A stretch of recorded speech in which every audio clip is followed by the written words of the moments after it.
मनुष्य जीवन का सबसे बड़ा भ्रम यही है कि वो सोचता है अगर मैं चालाकी से जीत जाऊं तो सुखी हो जाऊंगा।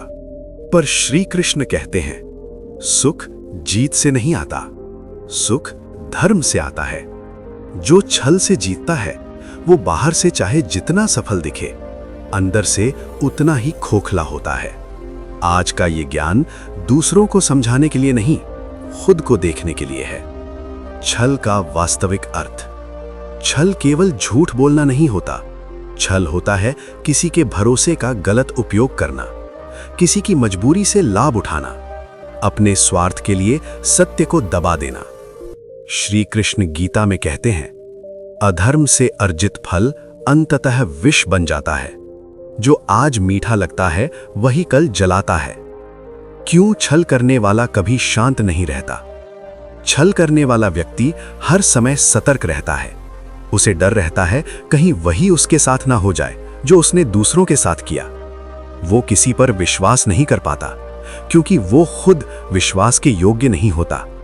श्री कृष्ण कहते हैं जो भीतर से अशांत है वो बाहर चाहे जितना सुख इकट्ठा कर ले, वो सुख उसे छू भी नहीं सकता। महाभारत और छल का परिणाम। महाभारत में छल करने वाले बहुत थे। शकुनी, दुर्योधन, कर्ण सबने अपने अपने कारणों से धर्म से समझौता किया। शकुनी ने छल से पासे फेंके, दुर्योधन ने छल से राज्य चाहा, कर्ण ने छल से सत्य को दबाया। पर एक प्रश्न, इनमें से कौन सुखी मरा? कोई नहीं। कृष्ण युद्ध रोक सकते थे पर उन्होंने रोका नहीं, क्योंकि कृष्ण जानते थे छल को उसका परिणाम स्वयं भोगना पड़ता है। श्री कृष्ण स्वयं क्यों छल से दूर रहे? लोग कहते हैं कृष्ण ने भी तो नीति बदली, पर ध्यान देना, कृष्ण ने कभी स्वार्थ के लिए नीति नहीं बदली। कृष्ण ने अधर्म के विरुद्ध धर्म की रक्षा के लिए मार्ग बदला। कृष्ण कहते हैं नीति बदलना छल नहीं होता, नियत बदलना छल होता है। मनुष्य छल क्यों करता है? मनुष्य छल तब करता है जब उसे स्वयं पर भरोसा नहीं होता, जब उसे लगता है सच से मैं जीत नहीं पाऊंगा। छल कमजोरी का संकेत है, धर्म साहस मांगता है। कृष्ण कहते हैं जो स्वयं को जान लेता है उसे किसी को धोखा देने की आवश्यकता नहीं रहती। रिश्तों में छल, रिश्तों में किया गया छल सबसे गहरा घाव देता है, क्योंकि वहां शरीर नहीं आत्मा जुड़ी होती है। जो प्रेम में धोखा देता है वो जीवन भर प्रेम से डरता है। कृष्ण कहते हैं जहां प्रेम में सत्य नहीं वहां प्रेम नहीं केवल भय होता है।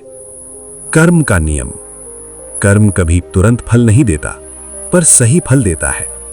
छल करने वाला अक्सर कहता है मेरा कुछ नहीं बिगड़ा, पर कृष्ण कहते हैं जो आज बच गया वो कल नहीं बचेगा।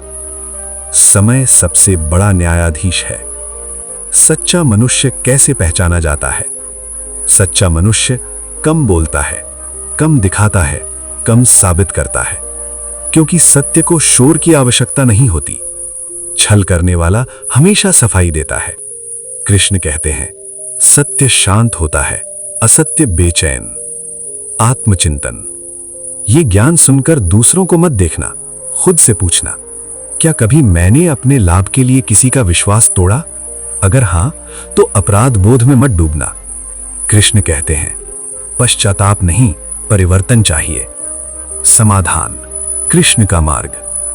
अगर जीवन में शांति चाहिए, छल छोड़ो, सरल बनो, धीरे चलो। कृष्ण कहते हैं जो धर्म के साथ चलता है वो देर से पहुंचता है पर सही जगह पहुंचता है।